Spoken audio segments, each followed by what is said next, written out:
Benarkah orang kaya itu cuma karena keberuntungan dan takdir? Di video ini kita akan bahas secara realistis aja. Di kehidupan akan ada selalu orang-orang yang tidak sepemikiran dengan kalian. Jadi, jangan selalu mengikuti arus yang ada. Tapi tetaplah menjadi diri sendiri. Karena banyak sekali orang-orang yang ingin berhasil. Tetapi, mereka tidak kuat untuk menjadi yang berbeda dari kebanyakan orang-orang di sekelilingnya.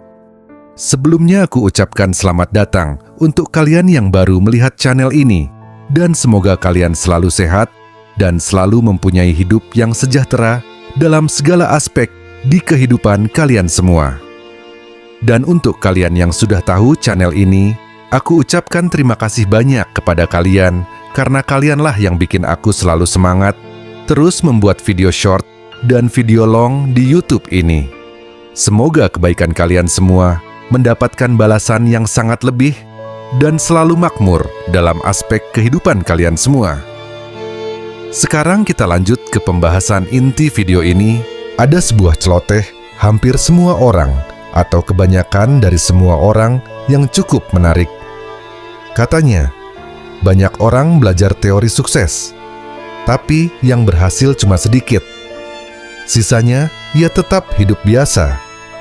Dan ada juga yang percaya, Tuhan sudah mengatur semuanya.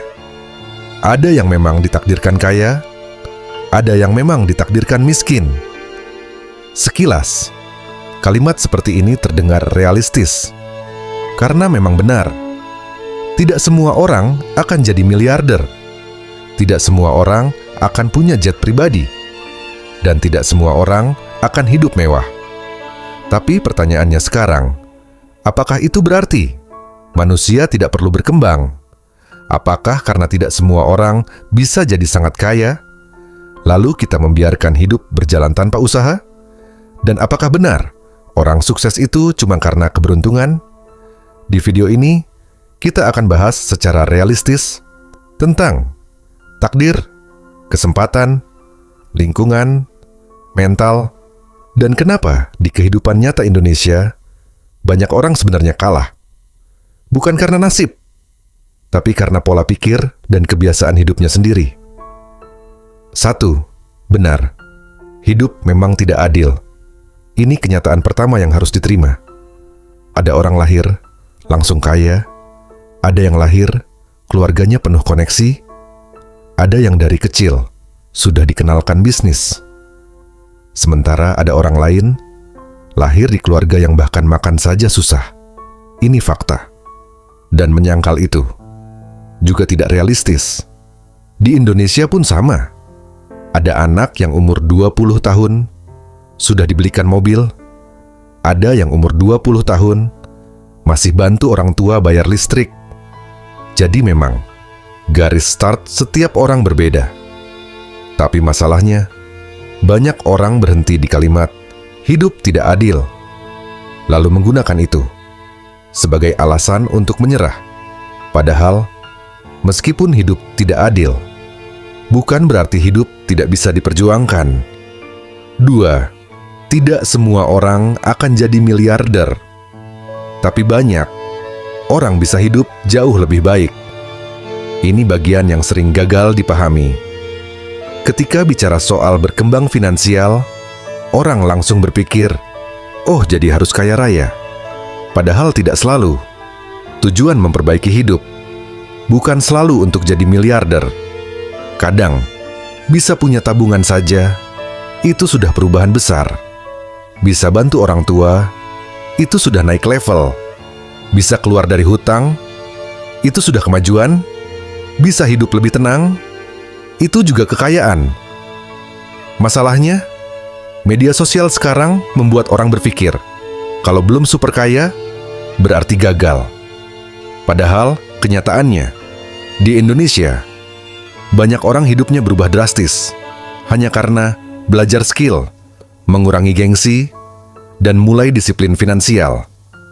3. Kenapa banyak orang tetap miskin walau sudah diberi penjelasan? Karena masalah terbesar manusia sering bukan kurang informasi, tapi tidak mau berubah. Coba lihat kehidupan nyata. Berapa banyak orang yang tahu rokok menghabiskan uang, tapi tetap beli tiap hari? Berapa banyak orang yang tahu hutang konsumtif berbahaya, tapi tetap memaksakan cicilan? Berapa banyak orang yang tahu skill penting, tapi waktunya habis untuk scrolling dan nongkrong? Artinya masalah utamanya bukan tidak tahu, tapi tidak disiplin. Dan ini realita yang pahit.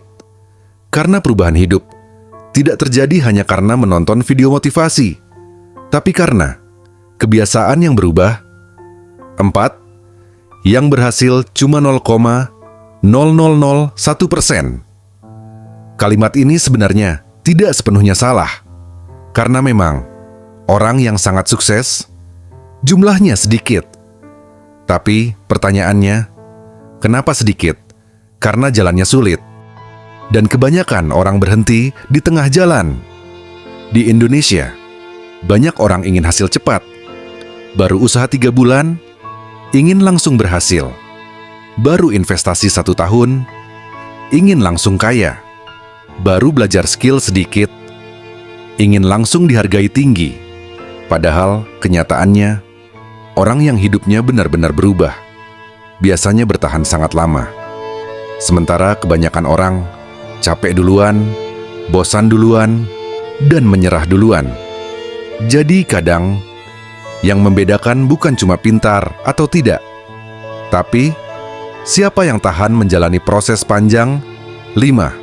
Takdir itu ada, tapi usaha juga ada. Ini penting supaya tidak salah paham.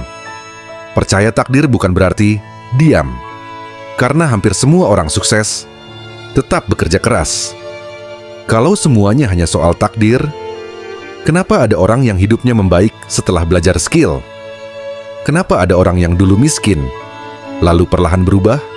Kenapa ada orang yang dulu hidup susah, tapi anaknya sekarang bisa kuliah?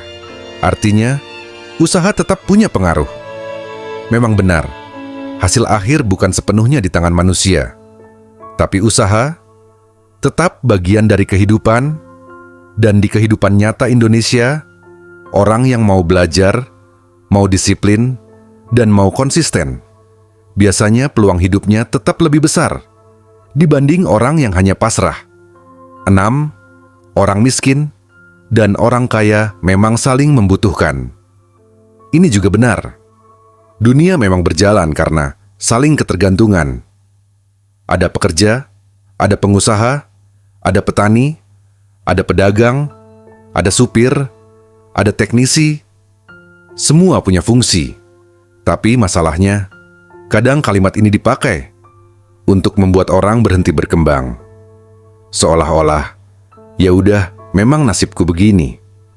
Padahal, meskipun semua pekerjaan penting, bukan berarti seseorang tidak boleh memperbaiki hidupnya. Karena menjadi lebih baik tidak merugikan siapapun. 7. Yang paling berbahaya adalah mental menyerah sebelum berjuang. Ini yang banyak terjadi karena terlalu sering melihat kesenjangan sosial. Akhirnya banyak orang merasa percuma. Dan saat seseorang sudah merasa percuma, biasanya hidupnya mulai berhenti berkembang. Tidak mau belajar, tidak mau mencoba, tidak mau berubah, karena pikirannya sudah kalah duluan.